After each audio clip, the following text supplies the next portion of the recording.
Alright then, hello and welcome back to Max Power Racing. Last time we completed the 3 terrible stages in Norway, and now we have the final country to do in arcade mode, Monaco, for the final 3 stages before we head on to championship mode. Now I have reverted back to the digital controls, not the analog controls for this one, because like the Toyota Supra, the Max Power project does have a tendency to oversteer a little bit and it can become a bit too slidey. So for this stage anyway, we're going to be using the good old D-pad again, so if I look back on the odd occasion, blame my fat thumbs. So yeah, anyway, let's get stage 1 then underway. And here we go then. Look at that lovely backdrop of Monaco. Absolutely wondrous. So yeah, these stages shouldn't be as problematic as Norway, but we'll see anyway. At least we don't have a lot of snow to contend with. The only enemy on this one is going to be my thumbs looking back on the D-pad, which I hope doesn't happen often. If it does, I do apologise.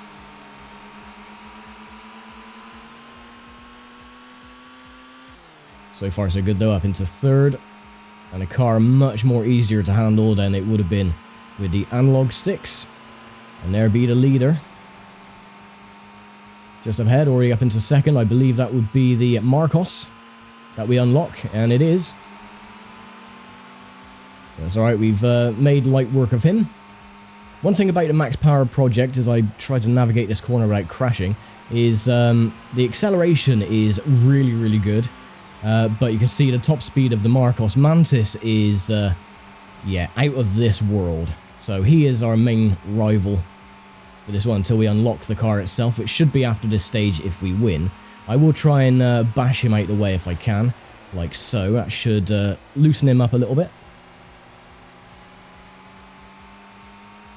So there we go. Hopefully we can keep hold of this now until the very end, but I doubt it because of the rubber banding. He's just behind. Oh, don't... Oh, my word, I thought I was going to go over the barrier and into the drink. That is one of the main problems about having no guardrails or Armco barriers on the inside of the circuit because of the dirt banks.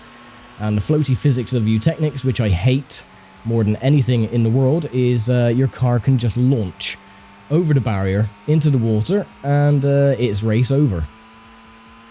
Luckily, that didn't happen. We actually got away with that, which I'm incredibly surprised. This is another trouble spot as well. If you don't get the cornering right up here, well, just there, the car gets loose. You can go overcorrect into the dirt embankment and fly over the guardrail. I've not done that before. I think we've got the Celica coming up behind. Oh, he's just dropped back a bit. Oh, and yeah, But yeah, anyway, not too bad. We got a 0.2 of a kilometre lead. Now it's gone down to 0.1, 0.2. I'm just taking these corners very carefully. He's just behind. Come on. Don't. Got to hold on for one more lap and we're fine. And then we'll be able to use the Marcos Mantis, and then hopefully the final 2 stages shouldn't be too bad. Although I can't remember if the barriers on the side there, the Armco barriers, if they're taken down during the final 2 stages. I can't remember. It's been a fair while since I've been on the Monaco stages, so my memory might be a little fuzzy. We're increasing our lead. It's blipping between 0.1 and 0.2. Oh. Yeah, it's okay. Take this carefully, thank you. Good. At least this stage is relatively short, so it's not gonna, you know, cost us too much, and we can defend if we need to. We're still 0.2 of a kilometre ahead though, so that is the main thing. As long as it stays around about that area, I'm happy. Which seems like it is. Oh, don't do that. Oh, it's dropping. Oh, there he is. This is a problem.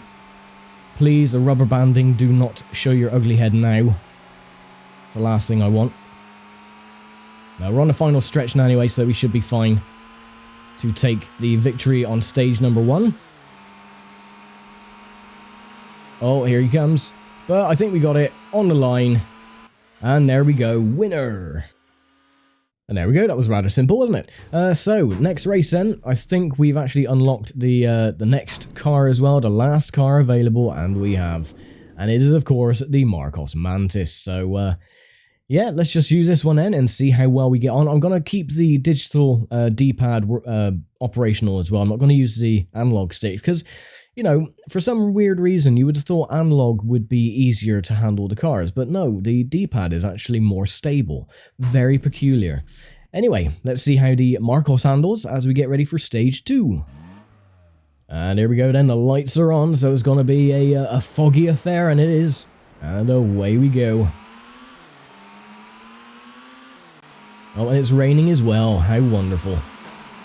Right away. At least they've blocked off some of the other entrances now, so it's more a one-way system, which is good. So now our rival for this one is going to be the Max Power Project, but we have pretty much the best car in the game now, because it's the last one you unlock, which is a bit unusual. You know, I would have thought that the last car would have been the poster child of the game, which is the Max Power Project. He was on the cover of the game, and, you know, he was featured in the magazine so many times. But no, they decided to go with the Marcos, as I'm climbing all over the scenery, which, of course, is a good thing, not. But yeah, we just outpace the other cars. The only thing is that what we make up for in speed, we lose in handling. But using the D-pad, as you can see, it's not too bad. Oh, when that happens at least, when you're looking back accidentally. Oh. Unfortunately, there's no way to actually change the bindings of the D-pad. Your back button is always looking behind you, which is an absolute shame. So far so good, 0.1 of a kilometer ahead. Now 0.2. Thing is as well, these bumps up here, as you've seen in the previous lap, the car does like to get a bit of air, which, as you've seen previously, that can be a problem if you hit the dirt hillside and ricochet off over the barriers and retire from the race. But we're taking a nice little lead now, 0.3 of a kilometer, and I think I must have been mistaken, the barriers are still intact, as you can see as well. So, some of the races, anyway, are so bloody mean when it comes to that. You think, oh yeah, this race is fine, it's just backwards, and then the barriers are missing, and then you fall off and drown in the water, but there you go. 0.3 of a kilometer though, so this is good. Building up a nice hefty advantage over the Ford Escort. Now 0.4, it flashed there for a second. Oh, overcompensating the steering, come on, get off. I've lost a bit of time. Actually, no, we haven't lost too much time. It's still flashing to 0.4 of a kilometer there. There, it's going down. 0.2, 0.3, the usual. And it's lightning as well. Oh, and that is the problem I'm talking about. Ricocheting off the barriers. Thankfully, there was a grass little area to land in, not just water. So, I'm happy with that. Didn't lose too much time. He is just behind us, but I think we should be fine for this one.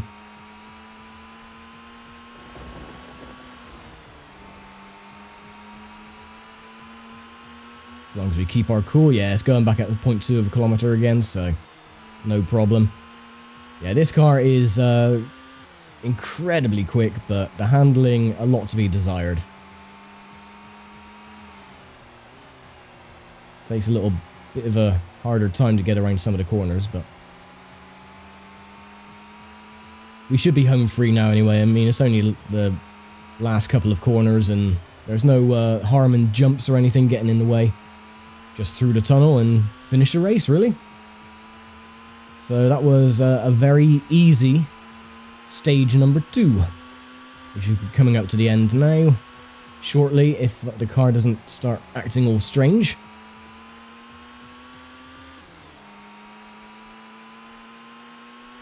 Home stretch. Come on, where's the end? Gone up to 0.4 of a kilometer again. And there we go. So that was stage 2 complete. So there we go, that was much easier than the Norway stages, I must admit. So we're going to keep the same car as we go on to Monaco stage number 3. I was going to go back to the Max Power project, but I thought, nah, I'll just keep the Marcos Mantis. It's the last car anyway that we've unlocked. So why not? Anyway, last stage then in Monaco. And what final stage would be complete without the obligatory night stage? So this is going to be great fun, I can imagine. Anyway, I'm going to put the car on high beam, so at least we can see what's going on ahead, or further up the road. I could turn the lights off completely, but I think that would be rather silly. But you can see, even on high beam, this section here is so difficult to see anything at all. Because there's just no light. The headlights don't do anything. This is in the days way before LEDs. So the light bulbs are very dull, they're very yellow, and they're very naff. Get out of the way. So my job on this one is to survive the darker section and to not look back on the D-pad by accident. Which I hope doesn't happen, but... oh, come on, stop sliding. 0.2 of a kilometre behind the Max Power project. That's fine, we'll catch that up in relatively short time if we don't keep sliding. Of course, this is a new path open as well. You go through a little complex and the car has actually crashed, so we've taken a lead. All I've got to do now is just stay focused, don't wreck my car or go into the walls unnecessarily, and we should be alright. Like so.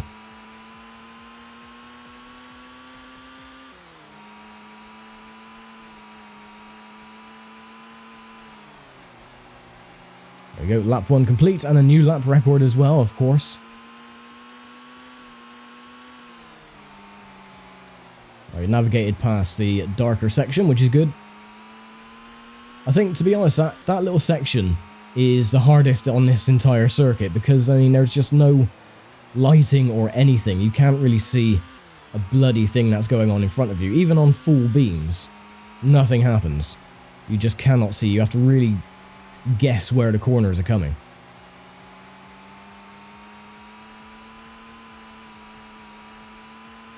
That's so far so good. I'm trying to take the inside line just to get a good apex through the corner, but in doing that I'm risking going up the little dirt embankment and flying the car over the side and killing myself. It's alright, so far so good through this little section again. The residents of this area must be fuming. Bloody boy racers travelling through this area. God knows what time in the morning. Outrageous.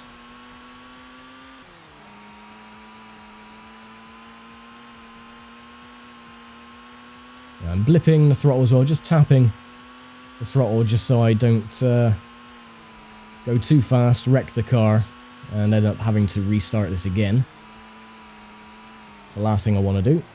But we're on the last lap now anyway, so the rest of this circuit should be pretty much a cakewalk, and from looking at the distance we are ahead, 0.5 of a kilometre, I can safely say that yes, we've got this one in the bag if I don't screw up. Which is, again, with my skill level, easier said than done. I screw up more often than I would like to imagine. But there you go.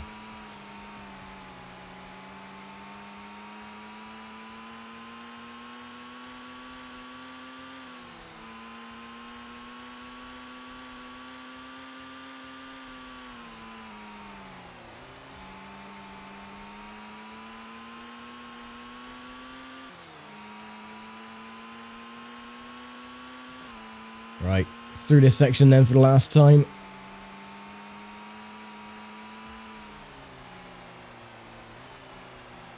Again, the residents are fuming.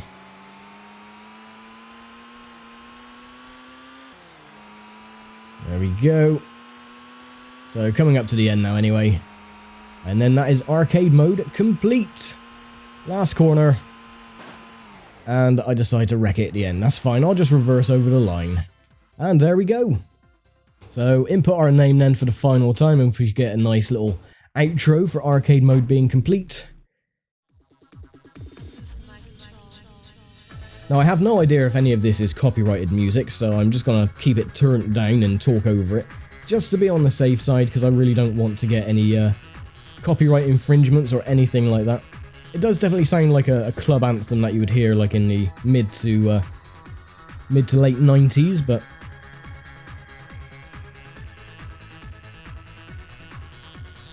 and he's wobbling his champagne bottle because he doesn't know how to open it, the silly sod. And look at that, it's a Vauxhall Vectra. That's John Clelland's Vectra, actually.